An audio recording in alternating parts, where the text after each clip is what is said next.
Hello लोगोफोर दिनै मोनसे गोदान भिडिअ नोंथांमोनखौ जोर बरनाय थाबाय। नोंथाङा आसाम पुलिस आरो आसाम पुलिस कमान्ड' बेटेलियन एबि आरो इउबि पस्टनि आनजाद लिरदोंमोन नामा?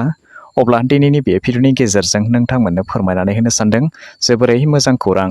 State level police recruitment board थिंजायनिफ्राय फोरमायनानै होनाय बायदिब्ला राज्यो सरकारजों खुंजानाय साब इन्सपेक्टर इउबि, साब इन्सपेक्टर एबि, कन्स्टेबल इउबि आरो कन्स्टेबल एबि, आसाम कमान्ड' बेटेलियन बायदि बायदि मासिनि रिजाल्टखौ फैगौ 10 सेप्तेम्बर खालारखालि थामहिनबा गाबोननि सानाव फोसावनानै होनाय जागोन होननानै फोरमायनानै होदों।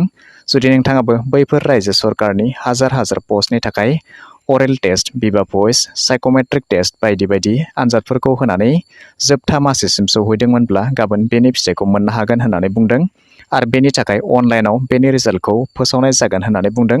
स' बेखायनो नोंथांमोना अनलाइननि गेजेरजों बेनि रिजाल्टखौ नायनानै लानो हागोन। बेखिनियाव office of the chairman state level police recruitment board थिंजायनिफ्राय ओंखारनानै फैनाय नटिस बायदि नोंथांमोननो बेवहाय एसे गोसोआव खांहोफिननि। नोंथांमोना बेवहाय नुनो मोन्दों जे बेफोर आसाम पुलिसनि गासै पस्टफोराव दङमोन 306 दा गासै साब इन्सपेक्टर इउबि सेक्सननि थाखाय आरो बेबायदिनो 320 पस्टआ साब इन्सपेक्टर एबिनि थाखाय आरो बेबायदिनो दङमोन 705 दा पस्ट कन्स्टेबल इउबि सेक्सननि थाखाय आरो बेनिफ्राय 1429 दा पस्ट कन्स्टेबल एबि सेक्सननि थाखाय आरो बेबायदिनो दङमोन गासै 2450 दा पस्टआ कन्स्टेबल एबि आसाम कमान्ड' बेटेलियन पस्टनि थाखाय।